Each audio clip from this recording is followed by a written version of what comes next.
Assalamualaikum warahmatullahi wabarakatuh. Perkenalkan, nama saya Heru Siswanto. Di sini kami dari kelompok satu akan menjelaskan tentang aliran filsafat pendidikan idealisme yang akan dijelaskan oleh saya sendiri dan teman saya yaitu Maharina dan Ica.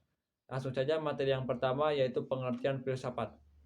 Filsafat merupakan induk atau sumber dari segala ilmu karena filsafat mencakup segala sesuatu yang ada di alam semesta ini.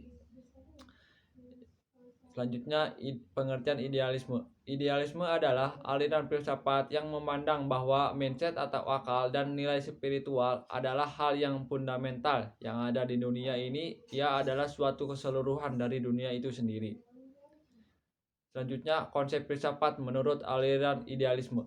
Yang pertama, metafisika idealisme. Secara absolut, kenyataan yang sebenarnya adalah spiritual dan rohaniah, sedangkan secara kritis yaitu adanya kenyataan yang bersifat fisik dan rohaniah, tetapi kenyataan rohaniah yang lebih dapat berperan. Yang kedua, humanologi idealisme. Jiwa dikaruniai kemampuan berpikir yang dapat menyebabkan adanya kemampuan memilih. Yang ketiga, epistemologi idealisme. Pengetahuan yang benar diperoleh melalui intuisi dan pengingatan kembali melalui berpikir kebenaran hanya mungkin dapat dicapai oleh beberapa orang yang mempunyai akal pikiran yang cemerlang sebagai manusia hanya dapat pada tingkat berpendapat. Yang terakhir, aksiologi idealisme, yaitu kehidupan manusia diatur oleh kewajiban-kewajiban moral yang diturunkan dari pendapat tentang kenyataan atau malapetaka. Jenis aliran idealisme terbagi menjadi dua. Yang pertama, idealisme subjektif.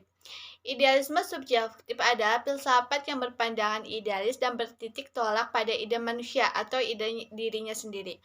Alam dan masyarakat ini tercipta dari ide manusia. Segala sesuatu yang timbul dan terjadi di alam atau di masyarakat adalah hasil atau karena ciptaan ide manusia. Jadi, kata lain alam masyarakat hanyalah sebuah ide atau pikiran dari dirinya sendiri atau ide manusia. Yang kedua yaitu idealisme objektif. Jadi, idealisme objektif adalah idealisme yang bertitik tolak pada ide manusia. Idealisme objektif ini dikatakan bahwa akal menemukan apa yang sudah terdapat dalam semua alam. Jadi, menurut idealisme objektif adalah segala sesuatu baik dalam alam atau masyarakat adalah hasil dari ciptaan universal. Maksudnya, pada dasarnya mengakui sesuatu yang bukan materi, yang ada secara abadi di luar manusia. Sesuatu yang bukan materi itu ada sebelum dunia, alam semesta ini ada. Jadi, termasuk manusia dan segala pikiran dan perasaannya sendiri. Selanjutnya yaitu tokoh aliran idealisme. Yang pertama ada Johann Gottlieb Fichte, adalah filosof Jerman. Ia belajar teologi dari Jerman pada tahun 1780 sampai 1788.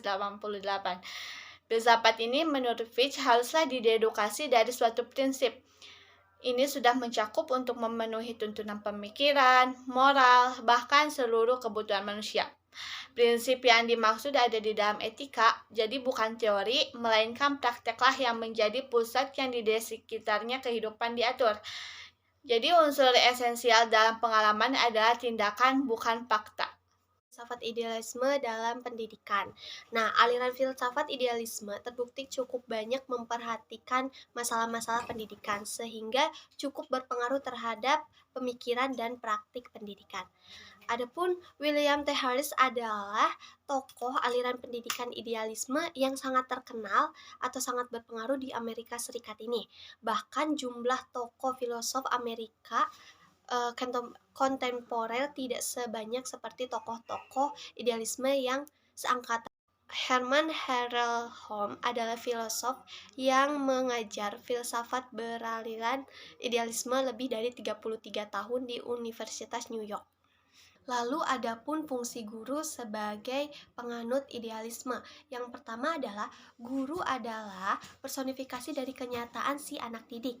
Yang kedua, guru harus seorang spesialis dalam suatu ilmu pengetahuan dari siswa. Yang ketiga, guru harus menguasai teknik mengajar secara baik.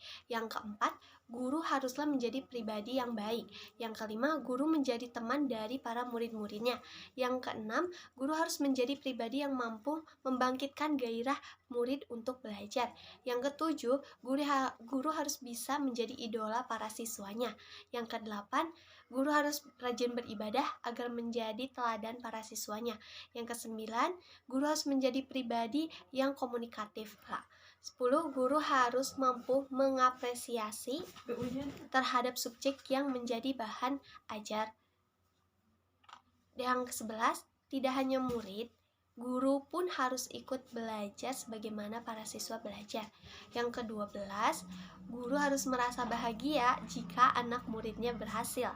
Yang ke-13, guru harus bersikap demokratis dan mengembangkan demokrasi.